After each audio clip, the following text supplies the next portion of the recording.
Hello বন্ধুরা, সম্পদ dream সলিউশনের blog ভিডিওতে আজকে আপনাদেরকে দেখাতে চলেছি এমন একটা সুন্দর গ্রাম, যে গ্রামটার নাম সোনারকুণ্ড। এই ভিডিওটা দয়া করে শেষ পর্যন্ত দেখতে থাকুন, কারণ এই ভিডিওতে এমন কিছু দেখানো হয়েছে যা গ্রাম বাংলার সব গ্রামে কিন্তু এই বৈশিষ্ট্য বা এই বৈচিত্র্য দেখা যায় না। এই গ্রামের অনেক মন মুগ্ধকর সুন্দর সুন্দর দৃশ্য আপনাকে দেখাবো, তাই আমাদের সঙ্গে থাকুন শেষ পর্যন্ত। আর যদি আমাদের এই ভিডিওটা সত্যি সত্যি ভালো লেগে থাকে, তাহলে আমাদেরকে এই ভিডিও আরও সুন্দরভাবে বানাতে উৎসাহিত করতে আমাদের চ্যানেলটাকে সাবস্ক্রাইব করে আমাদের সঙ্গে থাকুন। তো বেশি বকবক না করে আমরা দেখাতে চলেছি যে ভিডিওটার মাধ্যমে কি আছে। এই গ্রামটার নাম সোনারকুণ্ড। এটি বীরভূম জেলার নলহাটি থানার অন্তর্গত একটা গ্রাম, খুবই সুন্দর গ্রাম। এখানে এনটিপিসি 4 লাখ ভোল্টের যেমন কারেন্টও আছে, সেরকম এখানে একটা নদীও আছে, যে নদীটার নাম ব্রাহ্মণী নদী। ব্রাহ্মণী নদীর উত্তর পাড়েই এই গ্রামটি, অর্থাৎ এই গ্রামটিকে ঘিরে আছে ব্রাহ্মণী নদী। এর পাশেই ফুটবল গ্রাউন্ড দেখতে পাচ্ছেন। আমরা একটু এগিয়ে গিয়ে দেখতে পাবো যে সুন্দর এই যে সম্প্রীতির একটা মেলবন্ধন। কেন? কারণ এখানে যেমন আছে শ্মশান, সেরকম আছে কবরস্থান, অর্থাৎ হিন্দু মুসলিম এর একটা সম্প্রীতির অতিরিক্ত সুন্দর নজির তৈরি করেছে। এখানে খুব সুন্দর সুন্দর ফুলের গাছ এবং বিভিন্ন রকম গাছপালা আপনি দেখতে পাবেন। এখানে পিকনিক স্পটও আছে, আপনি চাইলে এখানে এসে একদিন সুন্দরভাবে কাটিয়ে যেতে পারেন। এটা পশ্চিমবাংলাতেই অবস্থিত। এখানে আগে এই যে নদী দেখা যাচ্ছে, এই নদীতে আগে প্রচুর বালি থাকতো, কিন্তু এখন নদীতে বালি নেই। বালি খালি হয়ে এখন আঞ্চলিক ভাষায় খরার ধান চাষ করা হয়। তাই এখানে খরার ধান আজকে চাষিরা কাটাকাটি করছে, এবং গ্রামের বিভিন্ন মানুষ কিন্তু এখানে 90% মানুষ কিন্তু চাষি এবং শ্রমজীবী হিসাবে কাজ করে। কেউ ইটভাটায় কাজ করে, কেউ মাঠে কাজ করে। এই এলাকায় প্রচুর ফসল ফলে। এখানে ধান, গম, সর্ষে, আলু, পটল এবং এছাড়াও নানা রকম সবজি চাষ এখানে আপনি দেখতে পাবেন। এখানে খুব সুন্দর রাস্তা এই গ্রামটাকে আরও সুন্দর করেছে। এখানে নদীর পাড়ের যে নদীর বালি মাটি, এই রাস্তায় হেঁটে যাবেন, বৃষ্টি হওয়ার পরে কোনো কাদা নেই। তাই আপনি বৃষ্টি হওয়ার পরেও কিন্তু এখানে সুন্দরভাবে হাঁটতে পারবেন। এখানে পোলট্রি ফার্মও তৈরি করেছে গ্রামের লোকেরা।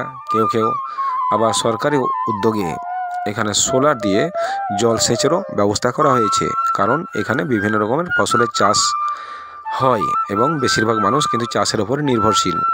এখানকার মানুষ বেশিরভাগই গরিব শ্রেণীর মধ্যে পড়ে। এখানে কেউ ইটভাটাতেও কাজ করতে যায়। এখানকার বেশিরভাগ মানুষ এখানে চাষের ওপরে তো নির্ভরশীল, প্লাস বাইরে কাজ করতেও যায়। তাই বাড়িগুলো সব ছোট ছোট বা কোথাও উঁচু বাড়িও দেখতে পাবেন। এই গ্রামের বহু পুরাতন জমিদার আমাদের একটা গ্রাম, এই গ্রামটার নাম সোনারকুণ্ড। এই সোনারকুণ্ড গ্রামের বেশিরভাগই মানুষ, বয়স্ক মানুষরা রাস্তার ধারে বসে বিকালবেলায় সুন্দরভাবে গল্প করে এবং খুব সুখী আছে। তার কারণ খেটে খাওয়া হলেও তাদের কোনো বিশাল কিছু চাহিদা নেই। এখানে যেমন মসজিদ আছে, খুব সুন্দর একটা জুম্মা মসজিদ আছে। এখানে 5 ওয়াক্ত নামাজ পড়া হয় এবং জুম্মার দিনেও নামাজ পড়া হয়। এর পাশেই দেখতে পাবেন ছোট্ট একটা ঈদগাহ, যেখানে মুসলিমরা নামাজ পড়েন, ঈদের নামাজ। এটা মুসলিম পাড়া। তাই এখানে মসজিদের পাশাপাশি মন্দিরও দেখতে পাবেন, পুরাতন সুন্দর শিব মন্দির। এখানে এই চৌমাথার পাশে এই গ্রামটি, একটা সুন্দর চৌমাথা আছে। এই চৌমাথার গ্রামটাকে 4 ভাগ করে দিয়েছে। তার কারণে একটাই গ্রামটার নাম সোনারকুণ্ড। এটা সোনারকুণ্ড চৌমাথা। এই গ্রামে প্রচুর পরিমাণে গাছ এবং সুন্দর সুন্দর গাছ আছে। মানুষগুলো খুব সুন্দর এবং খুব ভালো।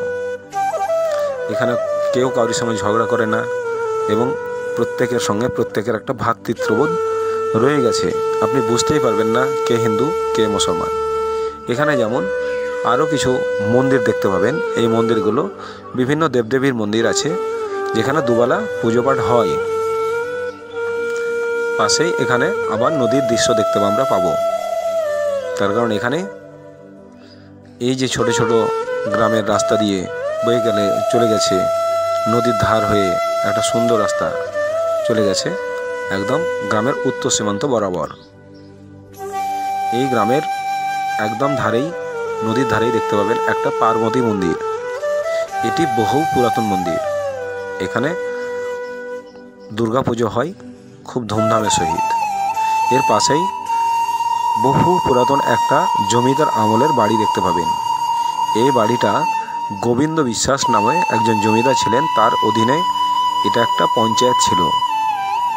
এখন কিন্তু এটা রুগ্ন এবং ভগ্ন অবস্থায় একজন দেখাশোনা করার জন্য লোক রয়েছে এই বাড়িটা দেখভালের জন্য, এবং তারাই কিন্তু এই বাড়িটা এখন মালিকানা হিসাবে রয়ে গেছে। এখানে দেখতেই পাচ্ছেন নদী থেকে ধান কেটে নিয়ে এসে তারা মাথায় মাথায় বয়ে নিয়ে আসছে। তার কারণ নদী থেকে তো কোনো গরু গাড়ি কিংবা কোনো ট্রাক্টর থেকে বহানো যাবে না, তার জন্যই মাথায় না মাথায় বয়ে নিয়ে আসতে হয়। অর্থাৎ এইখানকার মানুষ খুবই কর্মঠ। পাশেই দেখতে পাচ্ছেন জমিতে এখনও ধান পাকেনি, কিছুটা জলও রয়ে গেছে, কারণ বেশ কিছুদিন আগে বৃষ্টি হয়েছিল। পাশে একটা স্বাস্থ্যকেন্দ্র এবং পোস্ট অফিস এই ব্রাহ্মণী নদীর ধারেই আপনি কখনো এলে এখানে দেখতে পাবেন। তাই যদি সময় থাকে তাহলে যে কোনো ঋতুর যে কোনো সময় একবার এসে এই গ্রামটা ঘুরে যেতে পারেন। এই গ্রামটা নলহাটি থেকে 12 কিলোমিটার মাথায় পড়বে এবং বৈদড়া রুটে বৈদড়া থেকেও মোটামুটি 6 থেকে 7 কিলোমিটার মাথায় পড়বে মধ্যে। এখানে ছোট্ট একটা সরস্বতী মন্দির আমরা দেখতে পাচ্ছি। এটা গ্রামের পাড়ার ছেলেরা এখানে সরস্বতী মন্দির তৈরি করেছে, যেটা এখনও রয়েই গেছে। এখানকার মানুষ খুব কৌতূহলী এবং খুব আনন্দপ্রিয়, এবং তারা খুব পুজো পাঠ পার্বণ ঈদ বকরিদ এতে খুব সুন্দরভাবে তাদের জীবন কেটে যায় এবং আনন্দ উপভোগ করে। এইখানে ষষ্ঠীতলা, এখানে একটা পুরাতন প্রচুর বড় মানের একটা গাছ ছিল, অশ্বত্থ গাছ। সেই গাছটা কিন্তু অনেকদিন আগেই কিন্তু শেষ হয়ে গেছে, তার পরিবর্তে আরও একটা গাছ লাগানো হয়েছে। এই রাস্তাটা সোজা চলে গেছে নলহাটি রাস্তা ধরে। এই রাস্তায় আপনি নলহাটি থেকে আসতে পারবেন বা এই রাস্তা ধরে আপনি নলহাটি যেতে পারবেন। আমরা দেখতে পাচ্ছি এই যে রাস্তা, এই রাস্তা থেকে আমরা নলহাটি হয়ে আসতে পারবো। এটা সোনারকুণ্ড একটা মোড়, গ্রাম্য মোড়, কিন্তু এই মোড়ে আপনি সব কিছু দোকানপাট দেখতে পাবেন। এইখানে যেমন গ্রিলের কারখানা, মুড়ির মিল এবং ওষুধের দোকান থেকে সব রকমেরই মিষ্টির দোকান, চা চপের দোকান, আপনি কাপড়ের দোকান থেকে জুতোর দোকান থেকে যা যা দরকার সবই কিন্তু এখানে পাবেন। এখানে সাইকেল মিস্ত্রিও আছে, দেখতেই পাচ্ছেন একজন ভাই বসে আছেন সাইকেল মিস্ত্রি। এখানে বিকেলবেলায় অনেকে ফুচকা বিক্রি করেন, তারা জীবিকা নির্বাহ করেন। এখানে ছোট বড় রাস্তার ধারে ছোট ছোট বাড়ি এবং মোড়টাকে আরো সুন্দর করে দিয়েছে। দেখতেই পাচ্ছি আমরা একজন ওয়েল্ডিং এর কাজ করছে, একজন ফুচকা বিক্রি করছে। ফুচকাওয়ালা আমার ভিডিও করা দেখে সে খুব কৌতূহলী এবং খুব আনন্দিত। অর্থাৎ আনন্দ দেওয়ার জন্যই তো আমরা ভিডিওগুলো তৈরি করি, তাই দয়া করে কেউ কাটবেন না। আমাদের সামনে দাঁড়িয়ে আছে সঞ্জীব লেট, ইনি খুব ভালো লোক। এখানে ওনার বাড়ি এবং উনি খুবই ভালো লোক।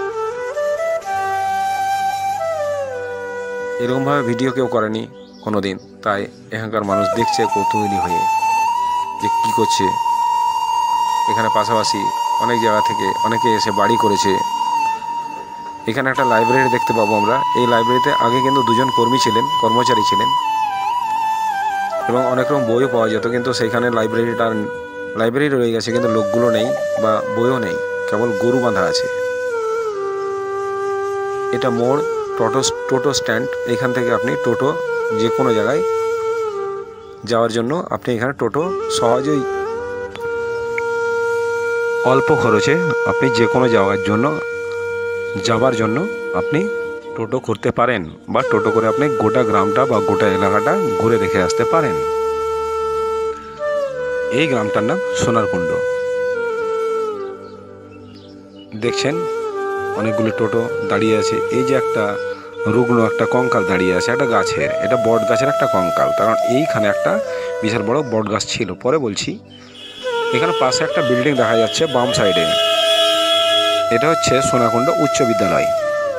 এই উচ্চ বিদ্যালয়ে খুব সুন্দর পড়াশোনা হয় এবং এখানকার এলাকার ছেলেরা এই স্কুলে পড়াশোনা করেন।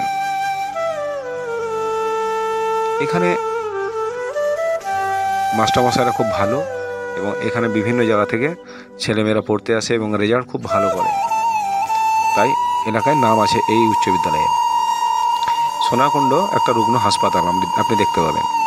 এই হাসপাতালটি রুগ্ন এখন দেখতে পাচ্ছেন, কিন্তু এমন একটা সময় ছিল আজ থেকে 30-40 বছর আগে, যে যখন এইখানে খুব সুন্দরভাবে পরিচর্যা বা পরিষেবা দেওয়া হতো। অনেকগুলি ডাক্তারবাবু থাকতেন, নার্স থাকতেন এবং মানুষকে সুন্দরভাবে প্রত্যেকটা রোগীর ভর্তি হয়ে যেভাবে চিকিৎসা করা উচিত সেভাবে হতো, কিন্তু আজকের দিনে সেই পরিষেবা একদম টোটালেই নেই। খুবই দুঃখের বিষয়, যেখানে হাসপাতাল আছে, সুন্দর কাঠামো আছে, কিন্তু অযত্নের ফলে হাসপাতালটা কিন্তু শেষ হয়ে গেছে। আজকে কোনো পরিচর্যা নেই, রোগী আসে না, অথচ হাসপাতালটা রয়ে গেছে। তাই খুব দুঃখ লাগে, কিছু করার নেই। তাই মানুষের এই হাসপাতালটা যদি চালু হয় তাহলে এখানকার অনেক মানুষ কিন্তু এখানে পরিষেবাটা পাবে। তাই এতক্ষণ আপনাদের সঙ্গে ছিলাম, আপনারা আমাদের সঙ্গে আছেন। যদি ভালো লাগে তাহলে ভিডিওটা শেয়ার করবেন, সাবস্ক্রাইব করবেন। ধন্যবাদ।